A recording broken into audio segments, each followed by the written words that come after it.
So, you are a skeptic, Worf. I like that. How do you know my name? We have met before. I appeared to you in a vision in the caves of Nomat. You were just a child then. I told you that you would do something that no Klingon had ever done before. Welcome, everybody, to another episode of the Positively Trek Book Club. I'm Dan Gunther, and with me, because we're talking comics, is the wonderful Brandi Jackala. Brandi, welcome back to the show. Thank you so much. So excited to be here, as per usual. Absolutely.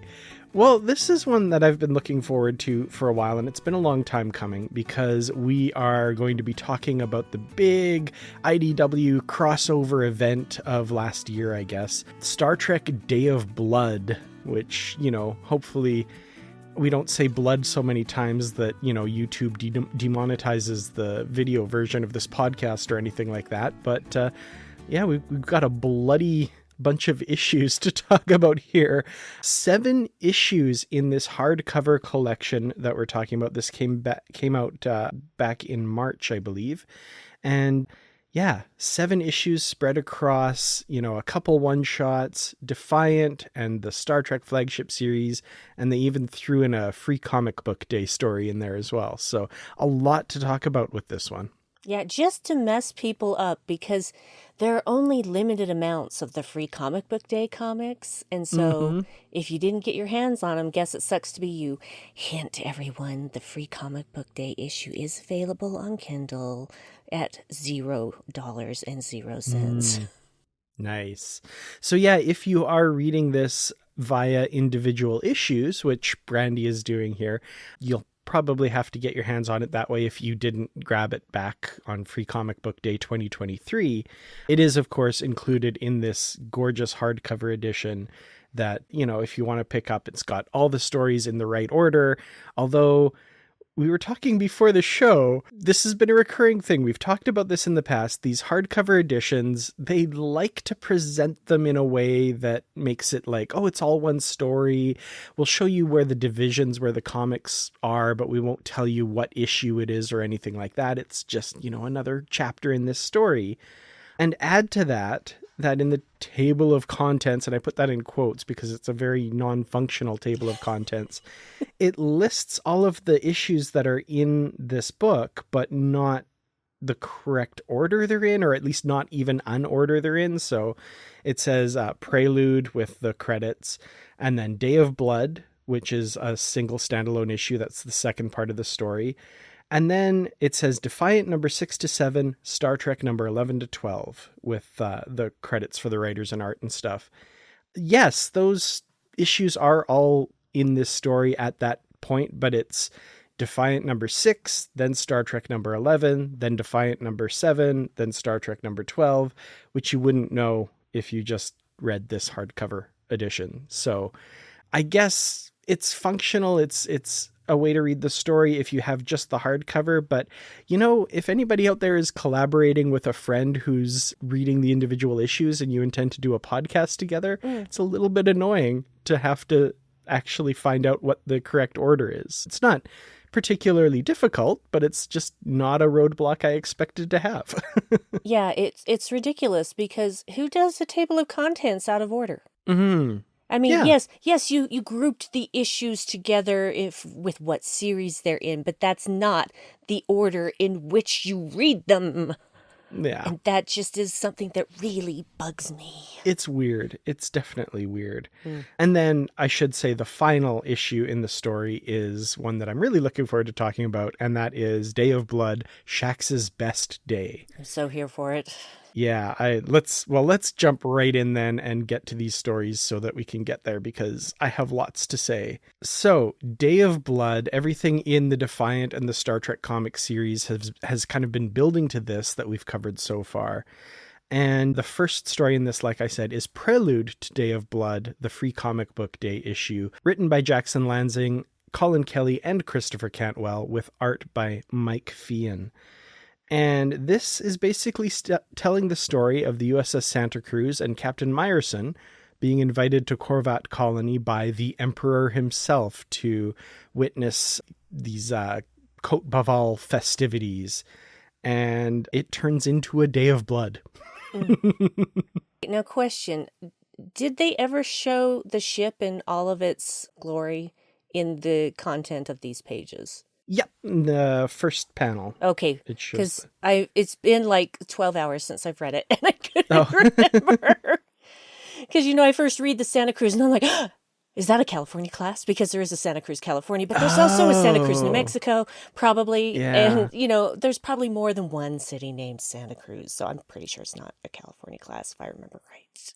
No, I think my best guess would be a Sheer Car class from Star Trek Online, like one of the starter ships you can choose, either Miranda, Sheer Car, or Centaur, and I think it's a Sheer Car class. Cool.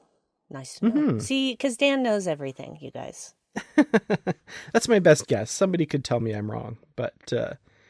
So yeah, this story, it's a shorter story. It's just kind of, a free comic book day thing, right? They're not going to give away a ton for free, but they're going to hook you into this and get you excited for Day of Blood. And I think this does a good job. I mean, so this story, we saw the aftermath of it in Defiant, and this is kind of telling a little bit of the backstory of what got there. And by the end of this, it looks like Kahless has killed all of the non-believers on Korvat colony and just massacred his own people here.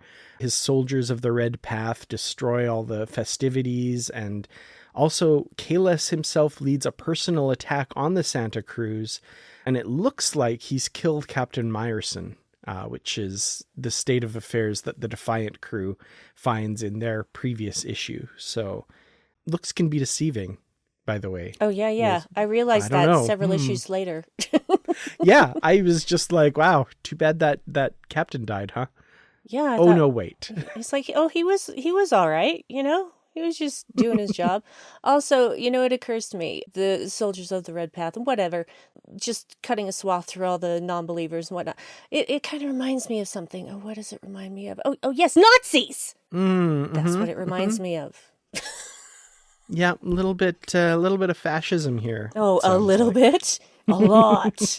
It is just straight up drenched in blood fascism. Yeah.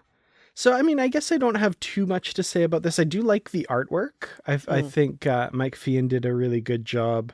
A little bit more of a slightly simplistic style than we get from Angel Unzueta's work, which we'll see kind of the majority of in this story. But I really like it. I think he has a really good... I really got a good sense of space in his...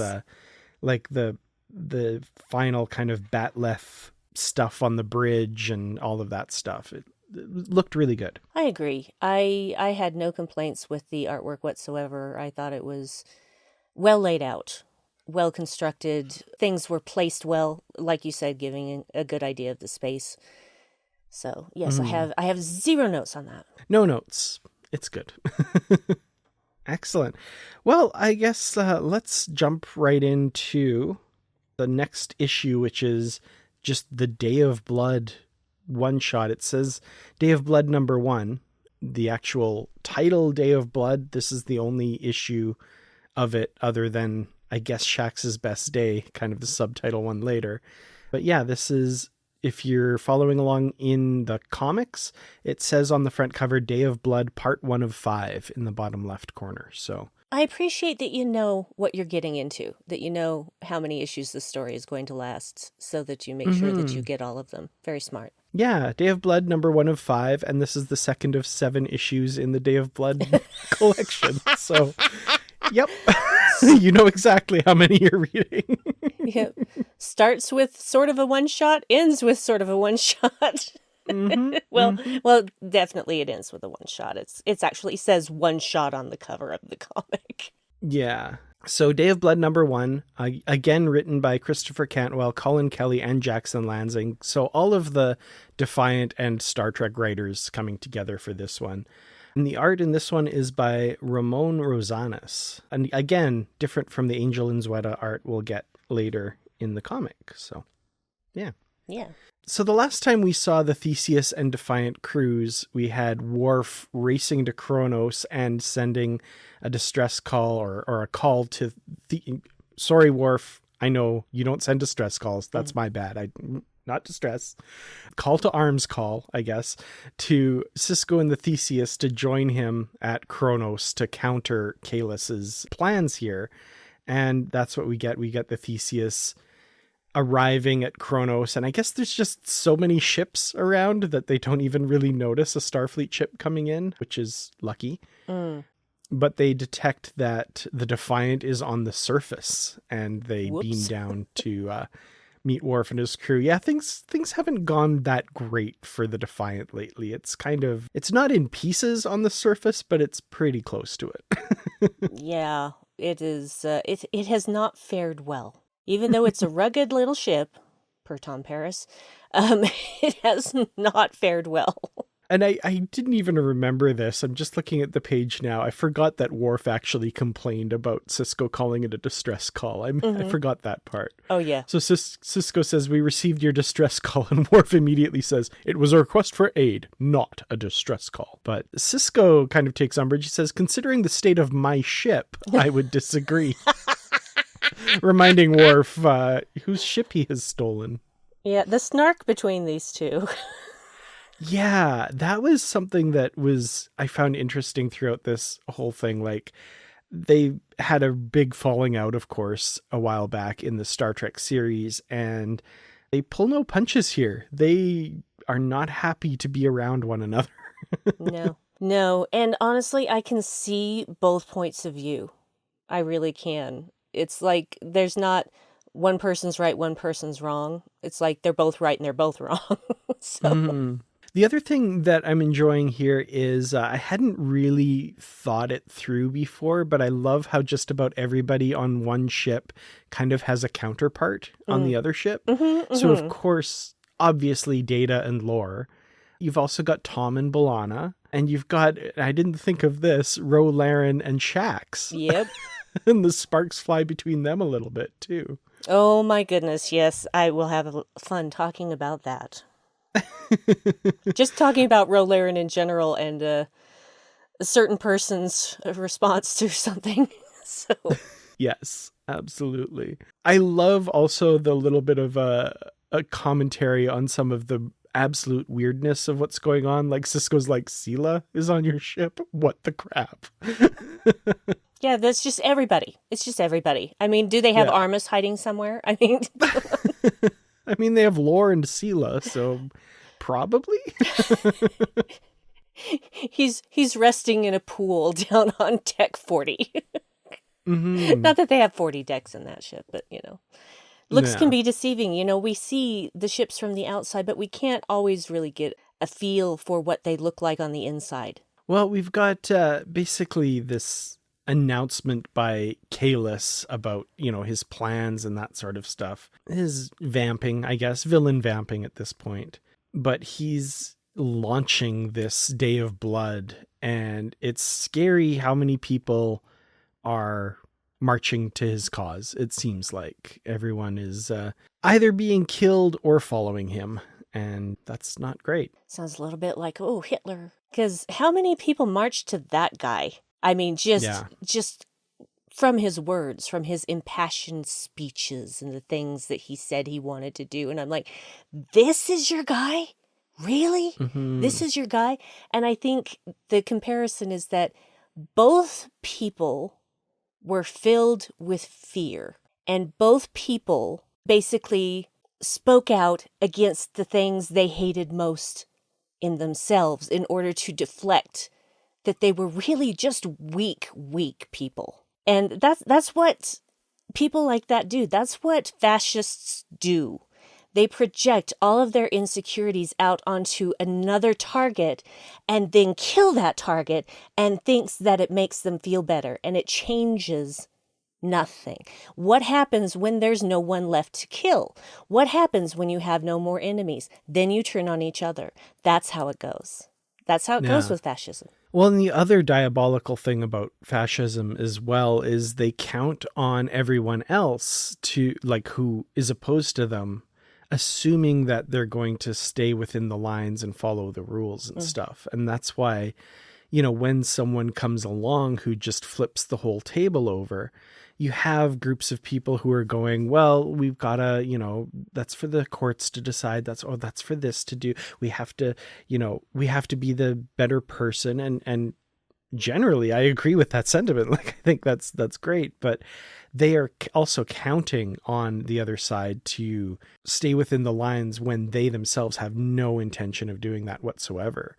And I feel like we see a little bit of that in this as well with Martok and the Klingon High Council and stuff, where, that said, it's a little bit tougher comparison because, political assassinations and that kind of thing are kind of de rigueur for Klingons, right? So what are their lines? I guess maybe there's a little bit more allowance for that kind of operation, but it still feels like this is a threat that we've never seen before in the Klingon Empire, except maybe, I guess, the first Kahless.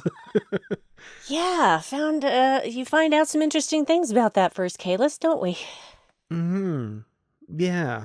And we'll get to that, like a lot of that stuff in later issues too. Yes. I love the kind of deconstruction of the Klingon idea of honor later on. Oh yeah, that interesting. actually was really impressive. I was kind of waiting for Ezri Dax to poke her head in and go, told ya. Oh, if only. Well, yeah, so we've got strife in the Klingon High Council. Martok is being outright challenged by the followers of Kahless on the council, and fighting happening in the streets, and of course at the site of where the Defiant is crashed among these other ships, and also in orbit. There's a bunch of ships starting to go after the Theseus now as well. So things are heating up. They are. Well, and the interesting thing about all of these sort of stories, like the stories that are told of the original Kahless and everything like that. Here's the thing, though. Those stories are always written by the winners. Mm-hmm. They always have a point of view. They're not neutral in any way. And so it's interesting to see how much is built upon the foundation of Kahless and how that's really just a house built on sand. Mm-hmm. Well, one thing I want to talk about with this story is the coming together of two very important things as well. Yes. And this is, in Solo, a Star Wars film, we see how Han Solo got his gun and his little dice and his ship and all this stuff. In this issue, we see how Shaxs got his pipe. Oh, Shaxs. Shaxs is wonderful. I want to see just a comic for Shaxs. Just following Shaxs on any given day. I would be so there for it. Well, I mean, we yes. get our wish later. But I mean, like an ongoing series, just following Shaxs. This is Shaxs' life, and we are just privileged to watch it happen. Mm-hmm. I also love this back and forth between Shaxs and Ro here regarding the pipe and all of this, and Ro headbutting a Klingon and taking him out. Just the little, like, Shaxs, I've never seen someone best a Klingon with a headbutt before. And Ro says, and I didn't even need a strong pipe. I love these two. I'll bet she had a headache afterward, though. Oh my God. Definitely I can't even bruising. imagine. Definitely bruising later. Oof. I don't think that would end well in actuality, but yeah, good for her. That was awesome. Meanwhile, we've got Worf and Sisko making their way to the spire that Kahless is inhabiting, with his bird of prey looming above it, and they've got to make their way there to take him out, basically. So that's the adventure they're on, which includes riding, buggies that get blown up, and a lot of snark between the two of them. Buggies that get blown up never happens in Star Trek. No, never. Never. Yeah. But I guess they ran over a mine. That's not good. Mines are bad. Yeah, that's the danger with vehicles that move that fast. You don't have time to see an explosive device. Mm-hmm. If you're walking along, you have the chance to, kind of poke around, see if there's anything waiting underneath. But you don't have that kind of time here. You got to get to the spire. You got to get there fast. So, Yeah. Well, luckily, Sisko, is injured, but not debilitatingly so. So they're still going to make their way to where Kahless is, and that's kind of where this issue ends. And we're going through it fairly quickly because, like I said, there's 7 issues, so we're going to be here a little while. But thoughts on Day of Blood #1? Well, honestly, I had to go back and read Star Trek 10 because I'm just like, I need to remember where we left off. And so I reread 10. So basically I read 8 issues instead of 7. But I needed that because there's so much going on between these series that I can't always keep them straight. I'm like, okay, was this Star Trek or was this Defiant? And so I thought, I'm just going to read issue 10 again. And that actually helped a lot to remind me where we were, what we were doing, who was on what ship. So I felt like this ended too soon, honestly, this issue. I felt like I didn't get enough progression in the story, really. There were fun times, of course, with Ro and Shaxs, because honestly, you could put those two together in a room and just watch them all day. Just watch them snipe at each other all day. And I'm not complaining about the fact that there wasn't a lot of exposition, because honestly, this is ramping up. This is getting really serious. And so they're not spending a lot of time on exposition. They're like, go, go, go, go, go. And at the same time, I'm like, this was over too fast. Okay, next issue. Gotta know what happens. I do appreciate a little bit that they're setting things up. And I feel like there's probably a little bit of calculus on their part, as with all people who produce comics, that, if someone out there is subscribed to Star Trek and Star Trek Defiant and not really paying attention to things, they might miss this issue and just be reading. So, I mean, I can see kind of putting the pieces on the board, but not wanting to pay anything off that they've set up. So I kind of get that. And I'm sure the next few issues do a good job of recapping what's happened so far and getting you up to speed if you somehow missed that issue. So yeah, I liked it. It's a nice setup, but that's mostly what it is putting the pieces on the board and setting up the chessboard. And boy, are those pieces going to get knocked around. Ugh. Well, with that in mind, let's go to the next issue, which is Defiant #6. So on the cover, it says Day of Blood, Part 2 of 5, issue #6 of Defiant. And this is written by Christopher Cantwell with art by Angel Unzueta. So that usual team up of those two. Indeed. And yeah, we start out where we left off with Worf and Sisko making their way to the spire that Kahless is in. And again, I just love this back and forth between them. There's a lot of vitriol. Worf saying that, Benjamin looks angry, and Sisko says, it's because I am. And Sisko says, maybe I should carry you like I did Dax in the jungle, kind of reminding him of the time that Sisko told him he would never make captain because he made a terrible mistake in that mission.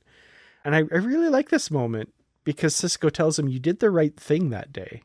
And, Worf is kind of incredulous. And Sisko says, you did the right thing, but I said the right thing that day. He's two different roles here. His friend Dax was saved, but as the captain, he had to say that to Worf. He said, yeah, you'll never make captain. And Worf's like, but I command the Defiant now. It's like, yeah, you stole that ship, dude. Oh boy. Yeah. Each of them trying to justify their own failings. Yeah. It very much reminds me of that argument where, neither person is willing to, they want to win. They want to come out on top. And to use a phrase that gets thrown around a lot these days, neither of them are covering themselves in glory here. No, they're really not. And see, that's the funny thing. It's like, if I were in this situation like that, and this is just me personally, I have found that the best way to get through a situation like that is to just not engage at all. Yeah. Let them say whatever they want. Don't respond to it, because that actually frustrates people way more than fighting with you, because they're just like, they just keep saying stuff, and you just, don't respond. It's as if they're not even talking. Mm-hmm. And they can't get anywhere. And they eventually just stop. Absolutely. Well, in orbit, the Theseus is not having a good time of it, getting kind of harried by these Klingon ships. I do have to say, I love Spock and Scotty reunited well. I know. It's the best. It's so nice. And like this kind of casual back and forth they have. Like, I actually really enjoyed in TOS when, Kirk and a bunch of people were off somewhere else and Spock was in command and he and Scotty had to kind of do things together. There's a few episodes where that happened and they always had a really interesting time together. Like, even think back to the Galileo 7 where Spock is basically arguing with every member of the crew and they're having problems with him. Meanwhile, Scotty's just working to repair the shuttle, and every time he and Spock interact, it's just very professional, and they have this, like, I don't know, Scotty always seems to have gotten Spock a bit, and I like that. I agree, and I think that they carry that into this particular series. Mm-hmm. And, honestly, I would read a comic with just the adventures of Spock and Scotty. Yeah. Scotty asking if he can give Spock a hug. And Spock just looks at him and raises an eyebrow. Like, no. I don't do that. All right, then. Good to see you still. And that's the best thing about Scotty. He just, he gave it a shot. No hard feelings that Spock is not going to hug him. He's just, I'm just glad you're here. I love that. I love that. Yeah. And Spock gets Scotty, too. So, the Theseus has been almost entirely redesigned by you, correct? Aye, it has.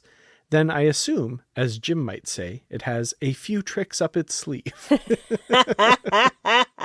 You damn right.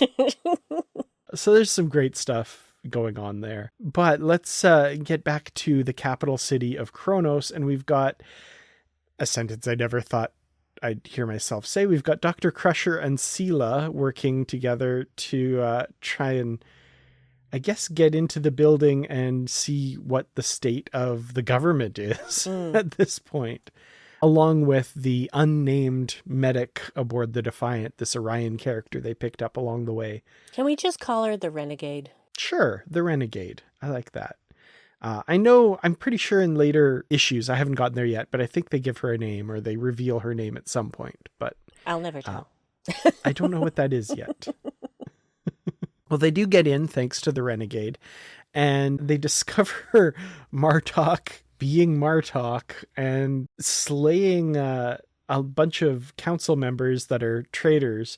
And I think he's keeping count too. Oh yeah, there we go. 11 traitorous Takek dead. There's a lot of just executing traitors in the hierarchy recently. First the Cardassians, now Klingons. I mean, it's just a lot of assassination going on. But Martok himself is in bad shape too, so he's taken out these 11 guys and then just falls over. Like you do. Yeah, and Dr. Crusher, battlefield medic here, does not want Martok to die, so she's telling people, like, grab bodies, bring them over here. We'll use a mop and a bucket if we need to, but we need blood.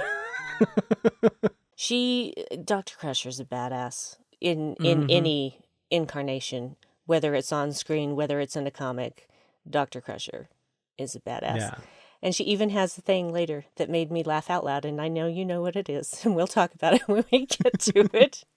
Just an offhand line to some people, but to me, I howled with laughter. I'm sure we'll get there. I'm curious about this now. But from there, we join Lore and Data, who are working together to get to Korath's laboratory, this Klingon scientist, whom you might remember from the final episode of Voyager. He did the chronodeflector thing for Admiral Janeway. But he's ostensibly working for Kahless. Maybe has his own. Well, we'll get there. But Lore and Data are, speaking of badasses, we get to see, like, the true capabilities of the Sung-type androids here. This was fun. Mm-hmm. And Lore and Data working together, too. That's pretty cool. Yeah, and I was reading this and I was enjoying it and I was thinking, how long until Lore betrays him? Because that is what Lore does. So I was just waiting for it. Just waiting for it. Yeah. Well, we'll get there, but like, Data, damn it, Data. Yeah. Anyway. Well, yeah, there are things to talk about when we get there.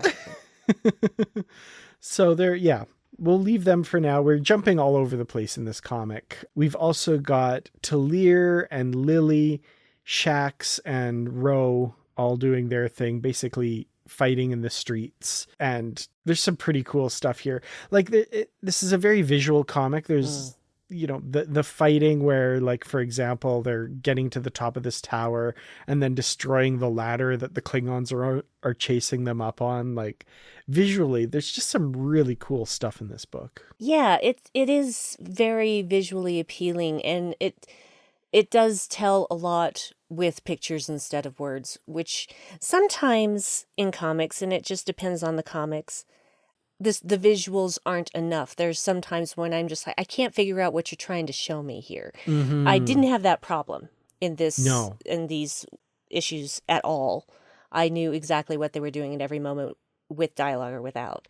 So I just really appreciate the layout of the art and use of space and all that other stuff that we said about the first issue. So yeah, I just appreciate that, so that I'm not confused. Yeah. Because I'm a very visual person and I can usually figure these things out, but sometimes it's not enough. But absolutely. It is plenty here. Yeah, they do a really good job.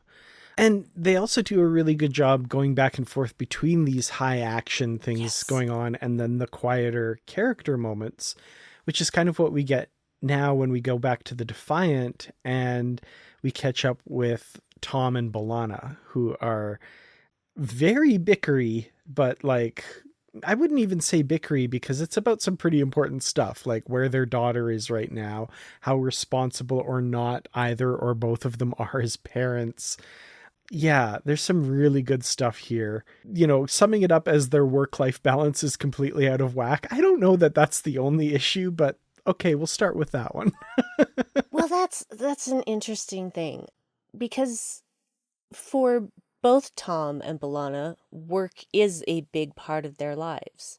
Mm-hmm. And see, that's the interesting thing about this Star Trek future, is that sometimes we still couch things in our perceptions of what work and life should be. And because we are the people that we are now, we do, people like you and I, we try to make work-life balance. I don't live to work. I work to live. Mm-hmm.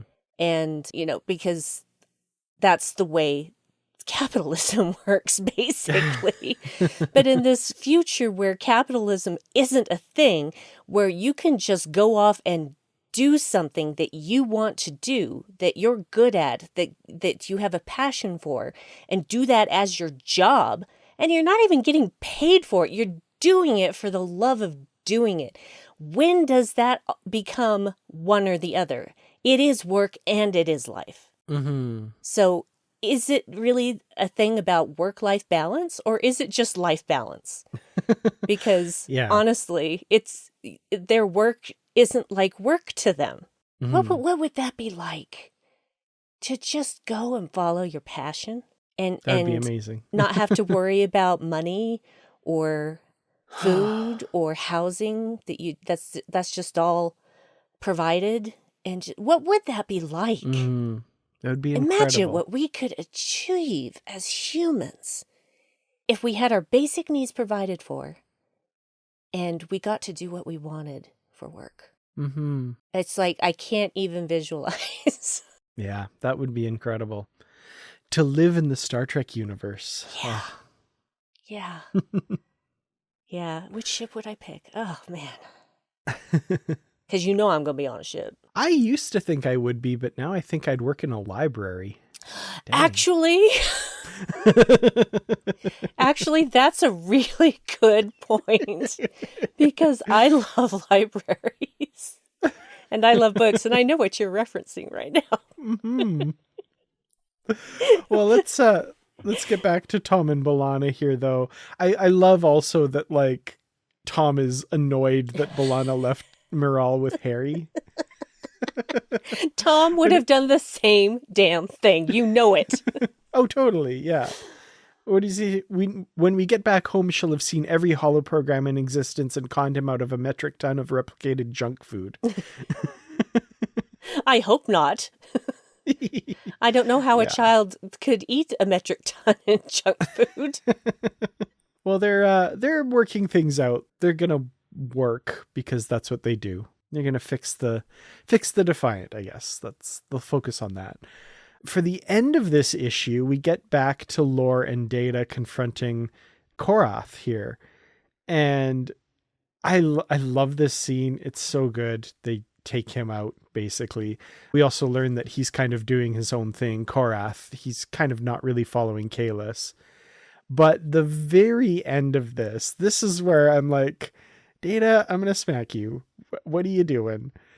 Yes, Lore is going to eventually betray them all. But like, first of all, okay, Lore's pun when Data shoots Korath. And he's like, that was stunning. Am I right? Data's like, a decent attempt at humor. Yeah, because right now Data's got his emotion chip off. So he's not reacting emotionally at all. Yeah. So Lore apologizes. In this moment, he says, how do I say I'm sorry? Data says, for attempting to kill me? Like you just did, I suppose. Although I am not certain how effective the words are. And they kind of seem to be coming to this understanding. Data says, I have always appreciated who you are, Lore. I hope you know that. But it is precisely for that reason that, following the completion of this mission, I will ensure that you are deactivated and disassembled once more. I hope you know that as well. And you see Lore's face just change. And I'm like, Data, no, maybe you should have had your emotion chip on to realize that is a bad idea. Yeah, why say it out loud, Data? You didn't need to say it out loud. You didn't need to tell Lore your plans. No. You never tell the bad guy your plans. Have you learned nothing, sir? Oh, boy. That was a great ending to this comic, but like also just like, Data, no. No. Why'd you do that, man? What? I actually even just said, what? I read that panel, I'm like, well, now you've ensured that Lore's going to betray you, Data. Well done. Mm-hmm. Well done. Which is, I mean, I guess that's a little bit in keeping with some themes we've seen before, too. That, like, I guess I'm thinking of season 3 of Star Trek Picard, right? Where there's a little bit more understanding, I think, given to Lore than previously, which I really appreciated. Where, yes. you know, he's kind of motivated by the fact that Data has gotten all these opportunities and Lore has been continually deactivated, beamed out into space, like never, I mean, he's brought it on himself, obviously, in a lot of cases, but you feel like if someone gave him a bit of a chance and you know, that things might have turned out differently, as we've kind of seen a little bit in this story too. Like, he's been good up to this point. I don't think Data's wrong. I think Data's absolutely right, but just don't tell him that. Yeah, don't say it out loud. Yeah. Keep that inside. Keep that inside. And Data, of all people, should know that. The fact that he said it was probably, he probably thought he was showing trust of some kind. Yeah. Like, dude, no. Yeah, or like consideration. Mm-hmm. Like, just so you know. Yeah. I'm not going to Data, no. I'm not just going to suddenly flip your switch. I'm going to give you the courtesy of telling you that I'm going to disassemble you. Oh, boy. Well, the other thing I want to quickly talk about is these log entries and various documents that they use to good effect. In a lot of cases, things that I wasn't expecting. So, for example, at the end of this issue, we get a journal entry, I guess, by Colonel Worf, the attorney of Kirk and McCoy in Star Trek VI and grandfather of Worf. And you know, all these different things. There's one earlier in this issue by Worf after they retake Deep Space Nine and the Klingons came to their aid, and kind of some of his misgivings about Kahless in that one as well. So I love these unexpected little things that give some insight into this story. Like, they're really doing a good job of filling in the backstory of this and making it pertinent to the Star Trek universe at large. I really like that. I do too, and it's in keeping with what people in Starfleet do. This is what they do. They write logs.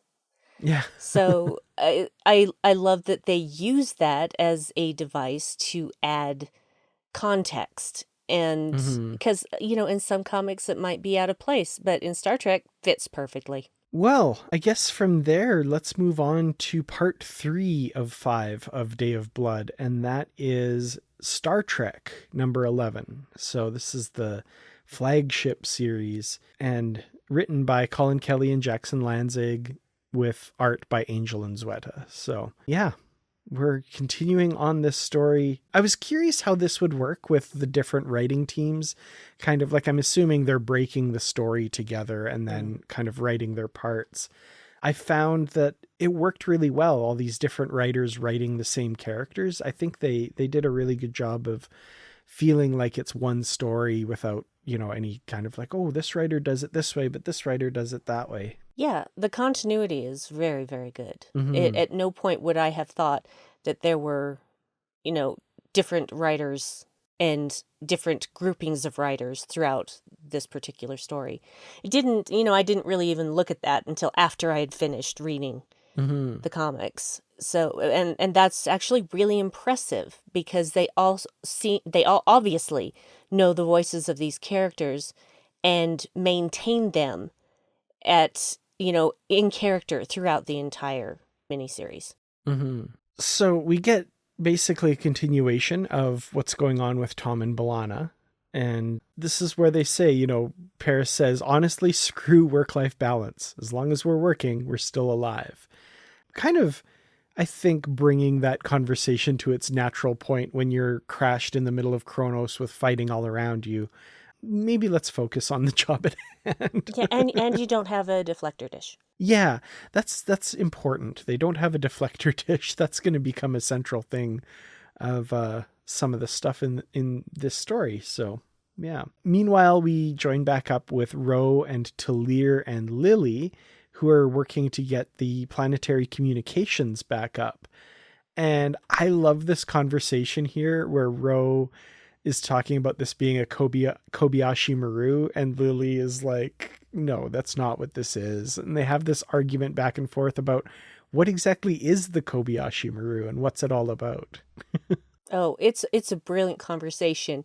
And Lily gets the last word. And it's brilliant because she's like, we're Starfleet. We don't leave people behind. It's like, you leave people behind all the time. You sacrifice yourselves for the greater good. You're all taught that you're supposed to do that, and it's dumb.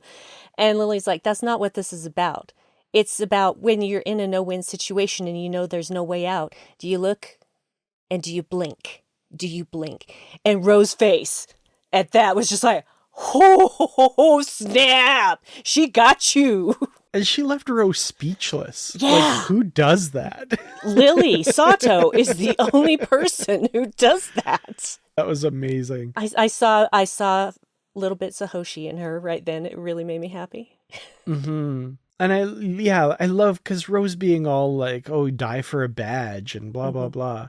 And so after, that mic drop moment by Lily, she goes back to work and says, you're welcome to leave, but we're staying. If there's a single chance we can pull this off, we're taking it. And Talir, with their addition to the conversation, after all, it is a very nice badge to die for. Talir. Oh, So dear good. Talir. I just, I want to know so much more about Talir. Yeah, absolutely. We get a little tiny crumb in exposition. And it's still not enough. It's like, you need to give me more. Yeah. Well, those of you who are reading the comics right now, I'm not caught up, but I do have a website where I post the synopses of new issues as they come out and stuff. So I know you're all learning a lot more about them right now. So Yeah. I'm jealous. I'm looking forward to catching up. I'm just, I can't talk about what I know. Well, I can. I'm not going to. So meanwhile, back in the High Council chambers with Crusher and the Renegade trying to save Martok, we've also got Sela there as well, which I'm like, oh, Sela in the Klingon High Council chambers. That's not great. Can I say this conversation between her and Crusher is so good about Tasha Yar, and Crusher just slapping her in the face. Oh, it was so great. Oh my God. After Sela's talking about, Tasha and dishonoring her memory, basically. Yeah. Oh, the last thing she said before Crusher smacked the hell out of her, I'm like, yes, thank you, because that's what we all wanted to do. Yeah. That said, right after that moment where Sela pushes right past Crusher and presses her thumb against Martok's wound, brings him, back to consciousness, and demands the planetary communication override codes. And Martok gives them to her. I kind of love that too. And then Sela's parkour across the Klingon city. And then her Naruto run. I know, right? It was great. Oh, I was not expecting any of that. That's great. Yeah, she just finally decided, okay, fine. If I want to get out of here, I got to do this. And she's still so, in the back of her mind, she's still got this thing of making herself valuable to the Romulan hierarchy, wanting to move up.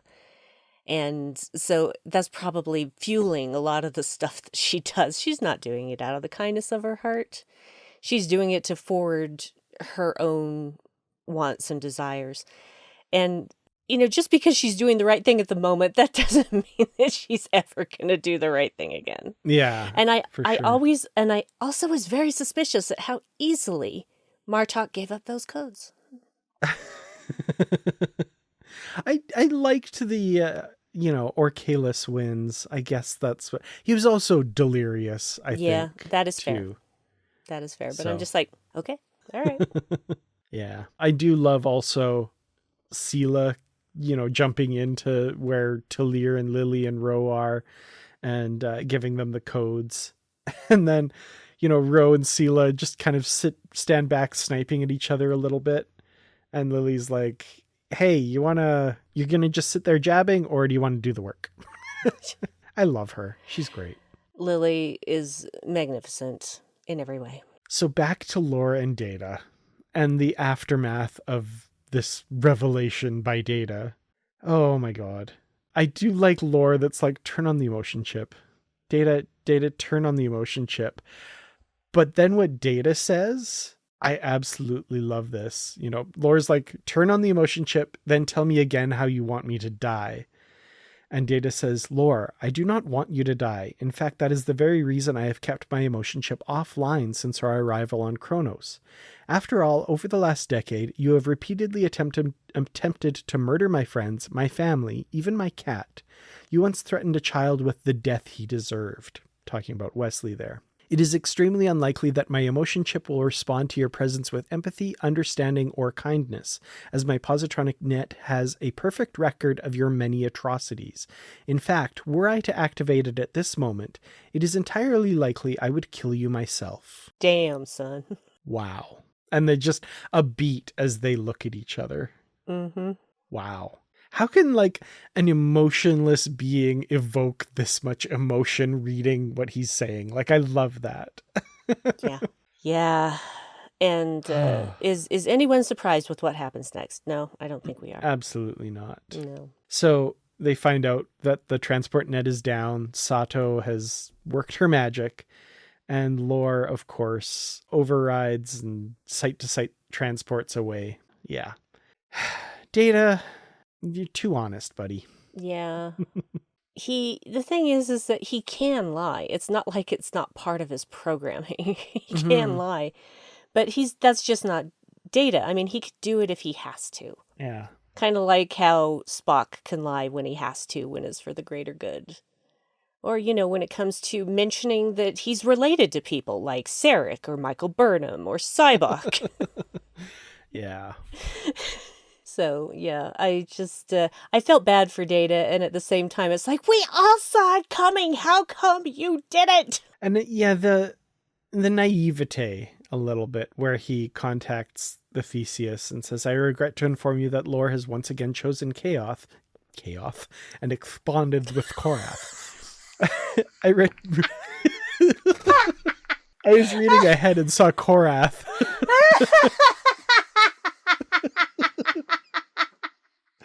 Oh, please leave that in. That's hilarious. Oh. Thank you for that. You're very welcome. I regret to inform you that Lore has once again chosen chaos and absconded with Korath. And I'm like, don't put it all on Lore. Like, come on, dude. You had a hand in that, dude. Yeah, absolutely. But, he's informing the Theseus of this, but they've got more problems on their hands. They're fighting in orbit and having not a great time of it. Their shields, I think, in last issue were down to 4%, and now they're gone. Mm-hmm. Things are bad, basically. And the Klingons have deployed cleaves. They're going to try and cut them in half. That's just mean. Yeah. That's just mean. That's sinister. You could just blow them up with a photon torpedo, couldn't you? But no, you want to make them suffer. You want to make it hurt. You want to make them die horribly instead of quickly. No. So this scene here, this was one of my favorite bits, and it's Spock and Scotty are kind of both in command, and they're just giving suggestions as to what they should do. And Lieutenant Deschini, I love her. Mm-hmm. So Spock's like, now I suggest we move to heading 2330. And she's like, no more suggestions. This is a fucking starship and we're fucking Starfleet. One of you old farts take the chair and start giving orders. Yes. I loved that. Oh, the women getting it done. It was so good. And again, the writers of these comics using these moments of silence so perfectly, where Spock and Scotty just kind of look at each other, and meanwhile off to we hear boom. Things are happening, but there's just this, it's yeah, she's right. And they put Spock in command, which is something he's never wanted. But the best leaders are always the people who didn't want it, right? So yeah, that's because they don't want to make a mistake. They don't want to lose lives because of a choice that they made. Because they have conscience. They have a conscience. And that's why when someone doesn't want leadership, that's why they make a good leader, is because they have a conscience, because they have empathy. Otherwise, you can't be truly effective. Yeah. So meanwhile, they're going to need the Defiant for whatever they're planning next, Spock says. And luckily, the repairs are mostly done, except they still don't have a deflector dish. But it turns out they do, because Shaxs has done something. I just love, we're informed you can find out in another issue. It's like, hey, Lana, you know that deflector dish we didn't have? Yeah. We have it now.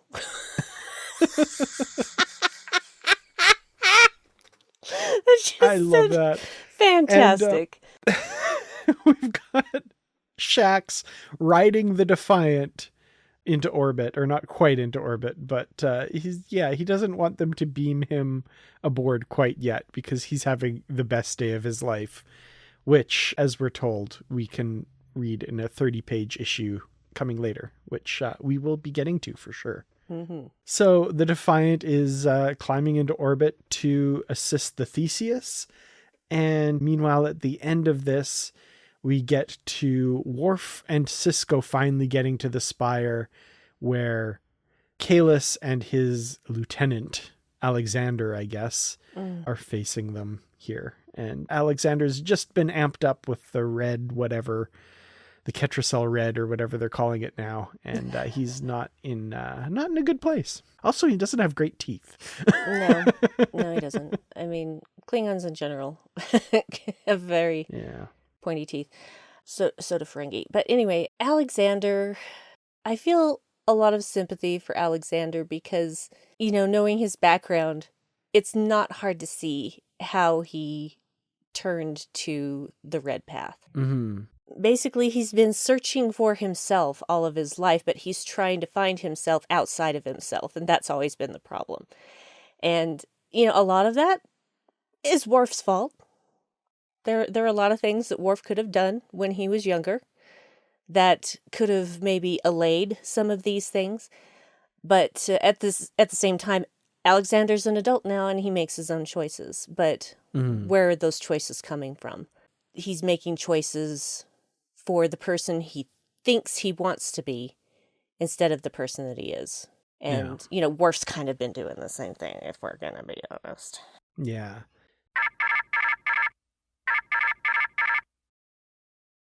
This episode of Positively Trek is brought to you by our supporters on Patreon. A special thank you to our Constitution class supporters, Jim Stoffel, Joyce Mirren, and Paul D. Kinnear. To help out with the podcast, visit patreon.com/positivelytrek, where for a small monthly donation, you can get early access to ad-free episodes, shoutouts, exclusive content, associate producer credits, and more. Thank you so much for listening, and live long and prosper. And that's kind of where we start the next issue, which is issue number 7 of Star Trek Defiant, Day of Blood, Part 4 of 5. And it's kind of this reckoning a little bit between Alexander and Worf, which was sad and good to read, though. Yeah. This is tough. It is basically tough. It's hard, and it was upsetting. But it was also something that I saw coming. And I mean, there's a lot, like, we'll come back to Worf and Alexander as well. There's stuff going on between Sisko and Kahless and this debate about the divinity of whatever. Like, Kahless is being bleh.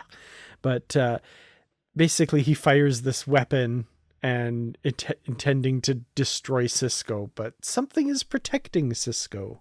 And he's not quite... getting destroyed here, and there's a look of awe on his face when he sees this, and fear, which was interesting to see as well. Indeed. It was it reminded me of a line. He's only mostly dead is slightly alive. Yep. And so it's gonna be jumping around a lot. We're coming to a head here in the story. We've got the Defiant going to orbit. Talir and Sato have beamed aboard. Shaxs is riding the ship. They do beam him back aboard, though, to work the weapons, I guess. But he was, don't join Starfleet, they said. You'll be bored, they said.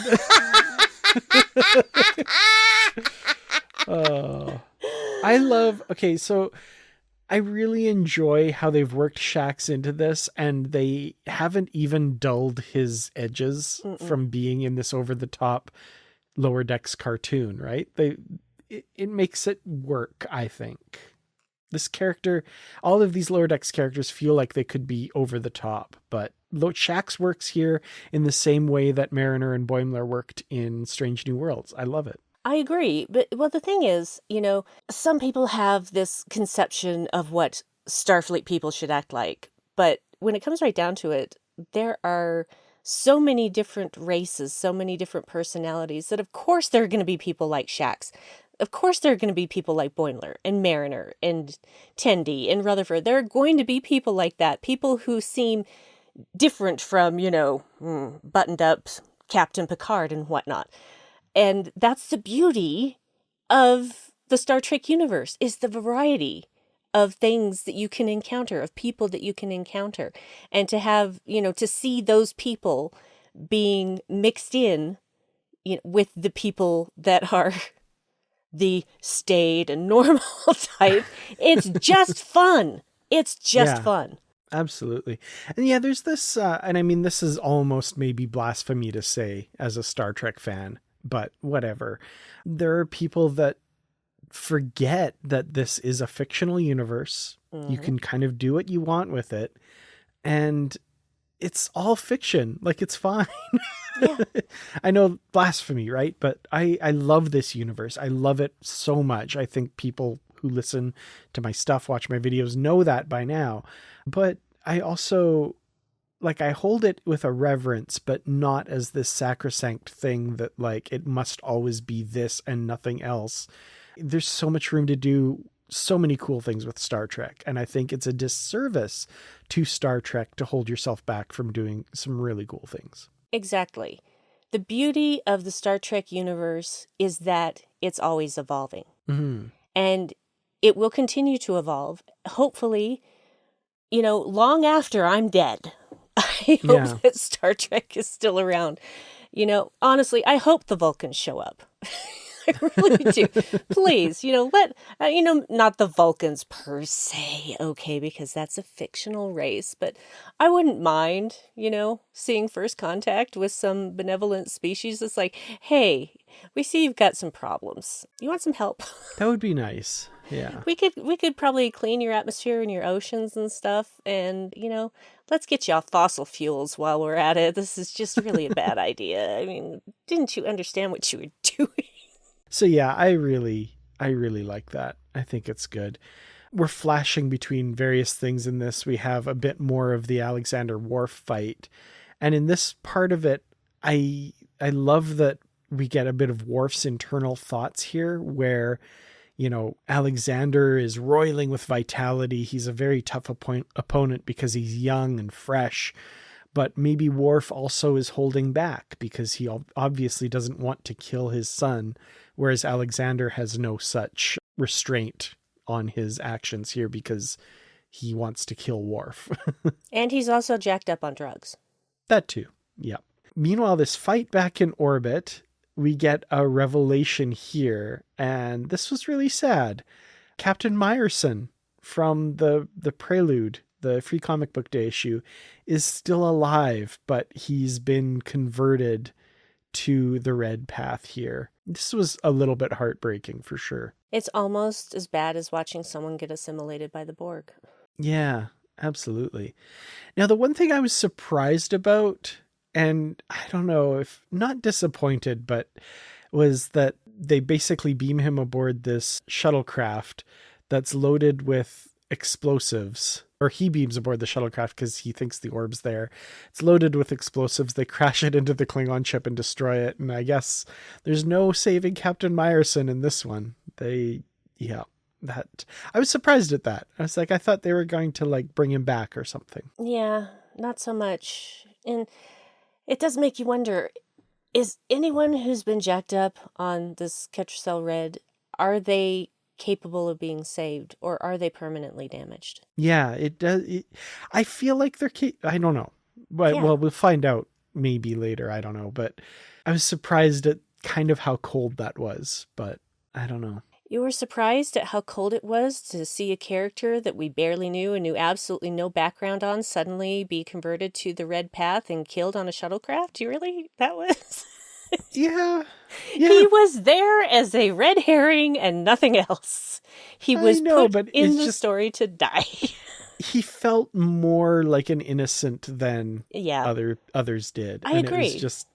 It was interesting. There was no thought given to saving him, or nothing voiced about possibly saving him. Well, how would they have, though? Well, I don't know, but I'm not criticizing the story for that. I'm just saying, like, oh, interesting. That's not a choice that Star Trek usually makes. Yeah. So. Well, sometimes, unfortunately, you can't save all the people. Mm-hmm. And sometimes somebody that maybe could have been saved ends up dying because they were on the stupid ship with the stupid explosives that you need to blow up the other stupid ship. So, yeah. Sometimes that happens. So this fight between Worf and Alexander, this is where it's coming to a head now. And they hash it out a bit. You feel like Alexander is more himself a little bit here. It feels like he's kind of coming through this, but they're actually talking about the issues between Worf and Alexander, as well as the Red Path and all of that stuff, and talking about, honor and all of this. And towards the end of this fight, as Alexander's kind of running out of steam, it seems, Worf's talking about his fear of losing Alexander and his complicity in that loss. and the bad decisions that he's made kind of thing. And I love this last like blow that Alexander's trying to make, and Worf grabs his hand. And we get that moment of connection. And Alexander seems to be kind of coming out of this fog a little bit. And he says, "Father?"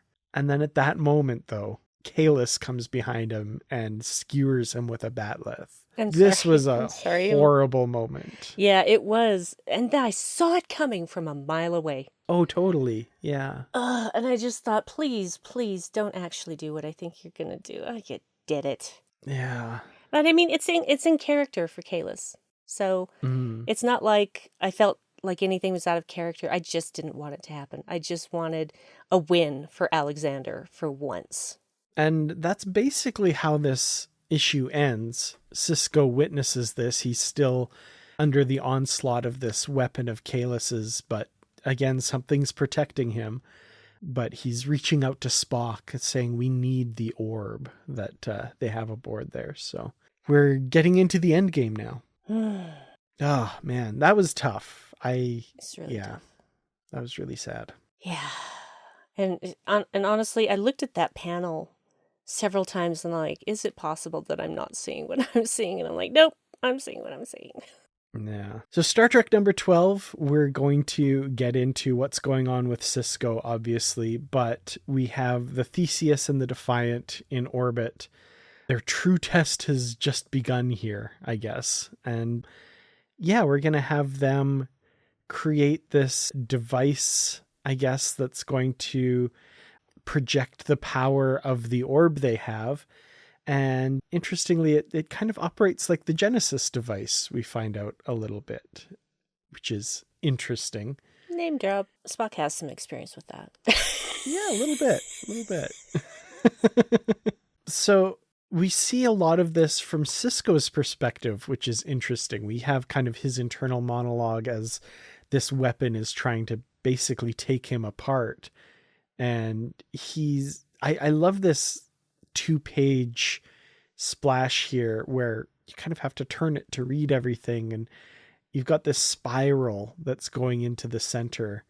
You've got the prophets and Kahless and Cassidy and Jake and Worf and his daughter and Spock in the middle and stuff. This was really cool. Oh, and his dad too. That was cool. I don't know. I thought this was really interesting. It is interesting, and it was beautifully done. Mm-hmm. And the cool part of this as well is he's seeing the crews of the Theseus and the Defiant doing their thing to create this thing. And it's a little bit techno-babbly, maybe a little bit Deus Ex Machina, which kind of appropriate for this series, I guess. But I do love how it's all of the people using their expertise and coming together. Like that's been a theme through this crossover, is sometimes comic crossovers, and I don't have a huge wealth of knowledge of them, but from the ones that I've read, sometimes like there's an issue dealing with these people, there's an issue dealing with these people, and it kind of weaves together a little bit. This is such a comprehensive crossover with these crews working together, all of these characters interacting. It's been rare to see a crossover for me that does such a good job of integrating everything and really making it feel like a collaborative effort. So kudos to them for doing this and really showcasing that here in this kind of montage. Yeah, I agree with that, especially when there's so much crew shifting between the Theseus and the Defiant. I don't even remember who was originally on each ship apart from the captains, because it's integrated so well. Mm-hmm. So I think it's beautifully done. And I think that, honestly, that Star Trek in general is pretty good at crossovers. Mm-hmm. So I would expect nothing less from the comics. Yeah, absolutely. So it's pretty, like I said, it's a little bit Deus Ex Machina. We kind of get this montage of them creating this device that's going to do the thing, right? It's a little bit whatever.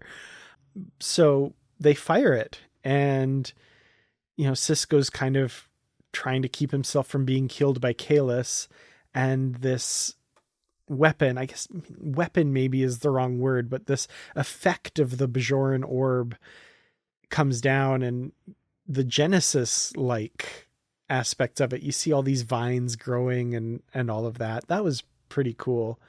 And of course, you see the vines kind of crawling their way along the ground towards this body of Alexander. And you know what's going to happen here. Mm-hmm. At least we all hope we know what's going to happen here. Well, we don't have to wait long, because right after that, the very next page, he snaps awake. And he's now had a crisis of faith because of this cult that he's been involved in and what happened to him when he died and stuff. So he didn't see the gates of Sto-vo-kor. Yeah. So he's back, though, and it looks like this beam is having the desired effect, countering Kahless's power and bringing Sisko back. So, and bringing Alexander back as well. So that's cool. I guess that's how that wraps up. Yeah, not what I was expecting. But, you know, I like it when my expectations are disrupted. So, but I'm just like, wow, really? This is how we're doing it? Okay. But Kahless does get away.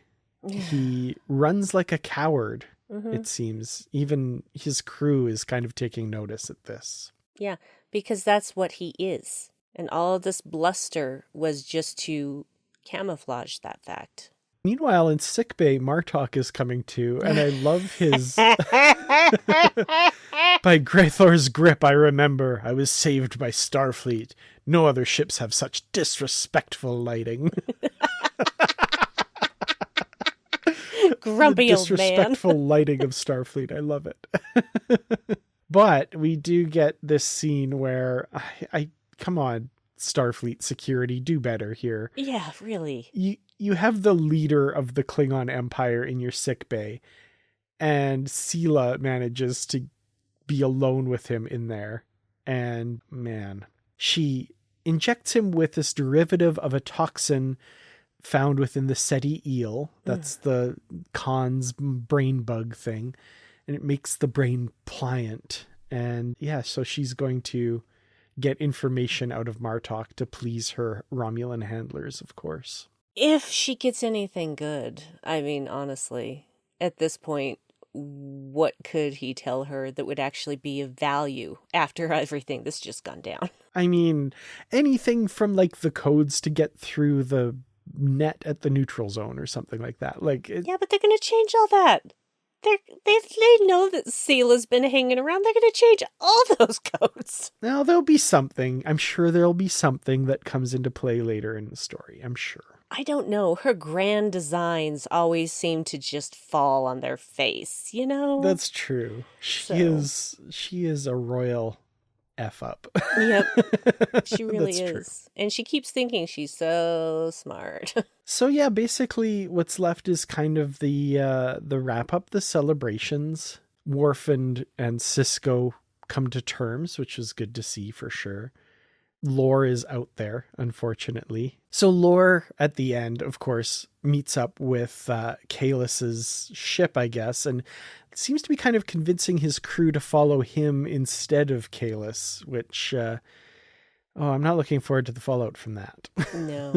No. And that's kind of where that ends. So I guess setting up the next story arc in Star Trek and Star Trek Defiant, because the Day of Blood is over, thankfully. I enjoyed it, but I have to say this issue was almost a little, and I mean, they've set up so much, it's kind of hard not to do this. It almost felt a little bit anticlimactic. I agree. I enjoyed it still. Yeah. The whole resolution was just like, okay, that kind of came out of nowhere. It's like, this is like the Genesis device. Like, really? That is a little too convenient. Yeah. Especially since, that stuff should have all been classified. Why is it now declassified? I mean, I know that there are now small portable Genesis devices, but come on, how did that happen?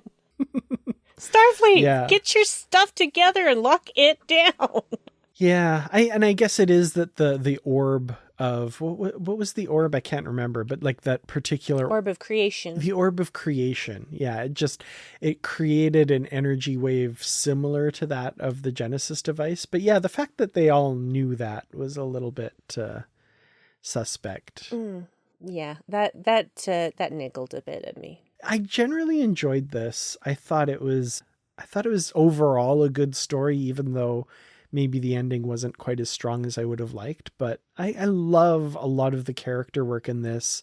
I love the pairing up of various characters that we got. And for as naive as Data was, those scenes between him and Lore were so good. So good. And I think, honestly, character is really the number one part of a story. Mm-hmm. And if you serve your characters right, then you've done a good story. And so I can often forgive a lot of those plot contrivances, because are you still telling a good story with the characters? Because a good plot will not be a good plot if you don't have good characters to carry it. A good character can carry anything. Mm-hmm. So it's really the most important thing. And the characterization of all of these people that we knew and people that we were only recently introduced to, I think, is just really spot on. Yeah, absolutely. And like the new characters like Talir and Lily, like they feel realized characters, like you say, and they fit really well in with all of these very seasoned characters. And I mean, Spock and Scotty, right? Like two of the oldest characters in Star Trek from 1966. Like, that's great that all of these characters can feel part of this cohesive whole altogether. It's so good. Yes. So I guess we're still going to talk about Shaxs' best day, but the Day of Blood, everything all together, I'm going to give a rating on that. And I think it's going to be, I'm going to say one resurrected Sisko and Alexander making Worf's day. There are so many ways that I could go about this, but it's got to be one big old Shaxs riding the Defiant before they get into orbit. Well, then let's use that as a segue to talk about the final issue that's in this collection.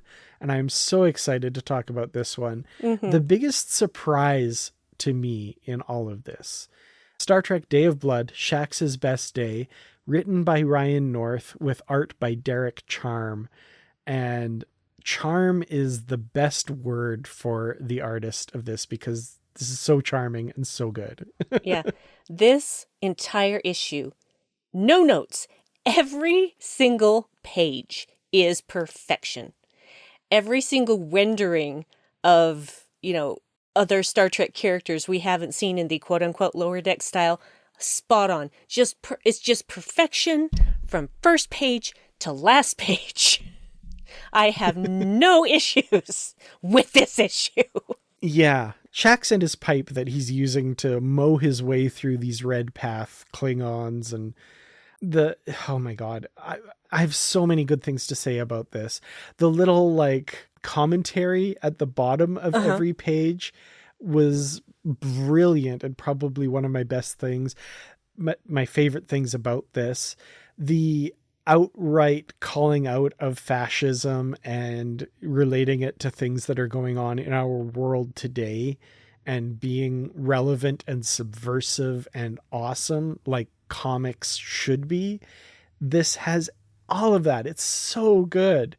And it's got like meta commentary on the ridiculousness of things that happen in comics. And it's like, this is the best medium for this because it's ridiculous. Like, I love this. It's so good. It is so good. I need to read it about 5 more times because every time I read it, I notice something that I didn't notice before, because there's a lot going on in this issue. And it's just sheer joy from start to finish. Like, okay, so for example, like there's stuff that is just so over the top. So at one point, Shaxs is in this like pod hurtling into the atmosphere.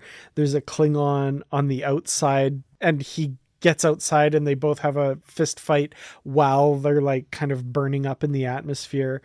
And like the little blurb at the bottom, other media wish they could have fist fights in free fall with a Klingon on fire from atmospheric reentry. Comics, man. Best art form there is. It's so good. When he beams out and like appears about a foot over the planet's surface and then thump, right to the ground. Oh, good. Klingon transporters also don't preserve momentum. Good to know. Meanwhile, in the background, the Klingon, no! Splat. And then the, ship hits him. Oh my god. It's so ridiculous. Shaxs doesn't even turn around. He's not even looking. It's so good. Just looking at the art makes me happy. Why'd we put in that panel of Shaxs looking at the Defiance plasma vents like he was thinking of a plan? It's probably nothing. Let's keep reading and forget all about that mysterious panel. One of my favorite things is the whole... We'll get to it, of course, but... Please state the nature of the combat emergency. The emergency combat hologram guy's talking about. Yeah. That's so good. Sorry. Whew. Okay, I'm back.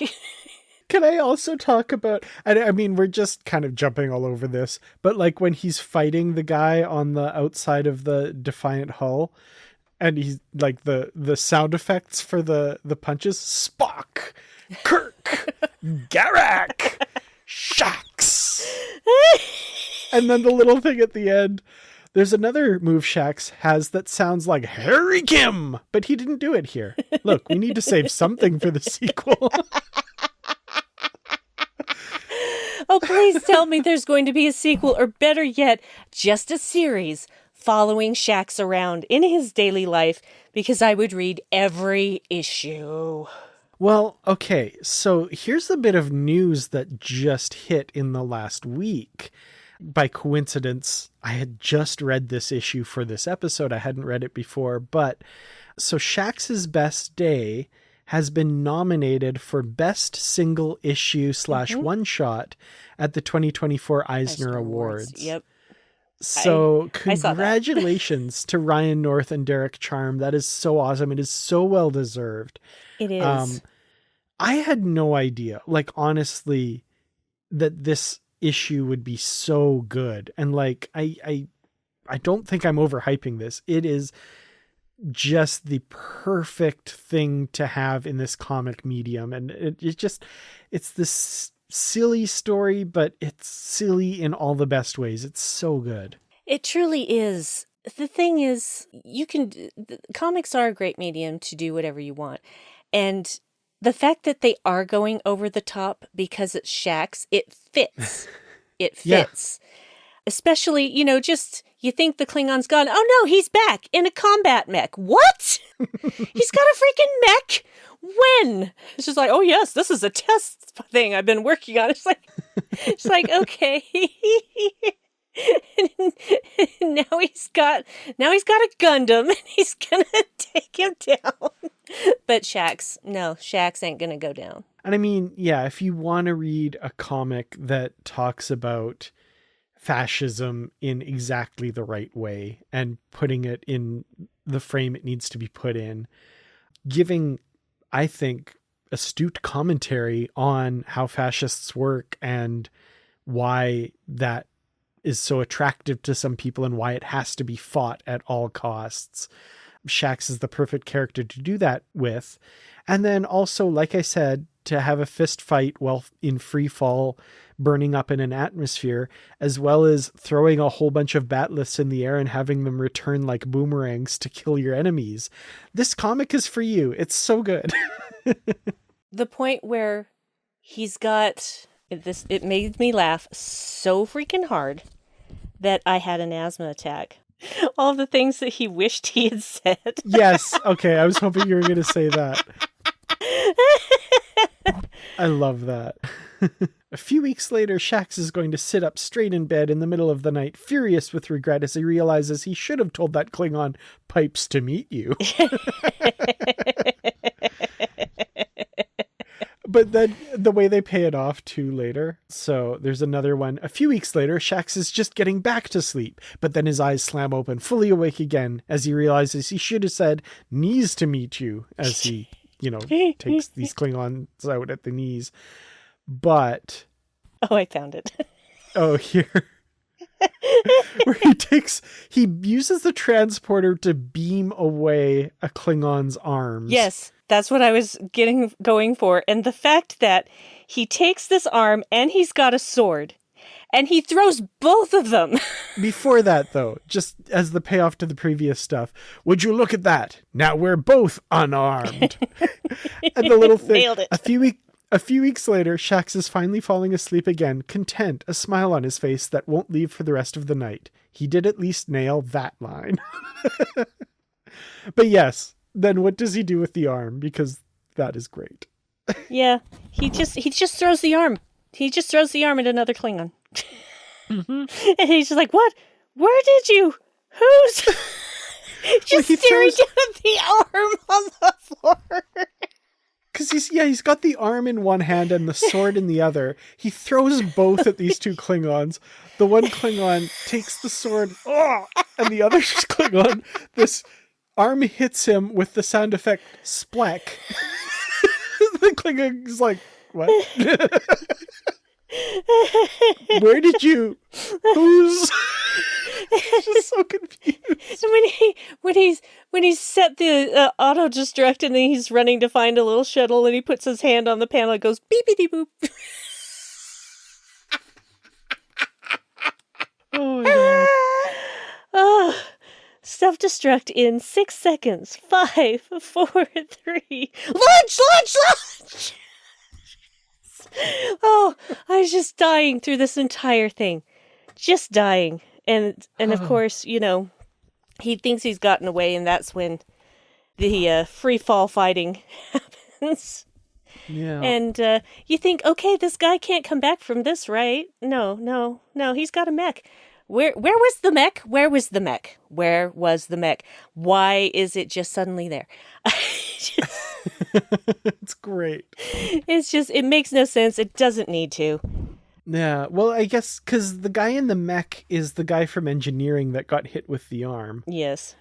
So I guess he got in it and got out of the ship right before it blew up, is my guess. But you from engineering? The one you hit with his brother's arm, yes. Before you blew up our ship, that is. I love that. Oh, and it just has so many great moments, like him running from the mech going, catch me if you can, next panel, gah! He's been caught. Oh, so funny. And basically, Shaxs got the mech exactly where he wants it, of course. And, yeah, because perfectly positioned above the plasma vent. Yes. Melted mech. Melted mech. But the best, I think, one of the best things is taking an entire page from one of the previous issues and redoing it with B'Elanna and Tom in the Lower Deck style. The whole thing. Wait, B'Elanna, we're good. We're good? Yeah, the deflector dish we have it now. And just all of that, the stuff that just happened from their point of view. But we see everything that happened to make that deflector dish active and why he wanted to just ride the Defiant like, you know, a cowboy. But the final thing, of course, is Shaxs to bridge. It's getting really hard to breathe now, so I'm actually ready whenever you are. I did also like, again, using a moment of silence in like good, you know, they're like, okay, take off. Yes, ma'am. And they're on the bridge. Beepity boop. Beep. And B'Elanna's like, screw it. I have to know. What is he doing out there? You read my mind on screen. I do also like what looks like all the alternate covers for this issue. Yeah. All the different Shaxs art. Mm-hmm. And, you know, the interesting thing about Shaxs, if you've watched Lower Decks, you already know this, is that he seemed to be at first a very one-dimensional character, but Shaxs got all the layers.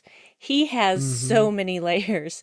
And to see this big, tough guy also be emotionally aware is amazing.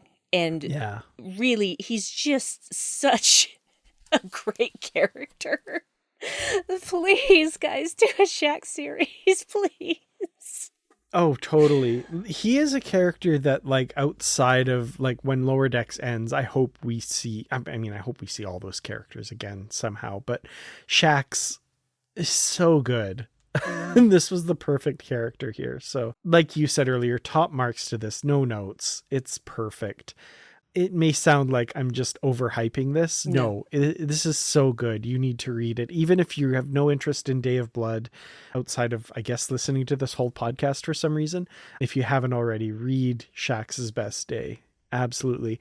Congratulations to them on the nomination. I really hope it wins. I have no idea what they're up against, but this deserves all of the awards. Agreed. I think it should be a shoo-in, frankly. And all of the other nominees should just go home. Yeah, absolutely. Well, I guess that's it for Day of Blood. This has been kind of an extra long episode. I really do appreciate all of you for sticking with it and listening, though. I hope you enjoyed our coverage of this, and more to come with the Star Trek and Star Trek Defiant comics going forward, as well as other comics that we're going to be covering in the future as well. So thank you all so much for listening. Thank you, Brandi, for joining me today. That's been my distinct pleasure. Of course, I had a great time. Excellent. Well, we look forward to seeing you all in an upcoming episode. And until then, as always, stay positive. Positively Trek is produced and edited by me, Dan Gunther, and co-produced by Barry DeFord on Treaty 8 territory, the home of the Beaver, Cree, Dene, and Métis people, whose histories, languages, and cultures we respect. We acknowledge the many First Nations, Métis, and Inuit who have lived in and cared for these lands for generations.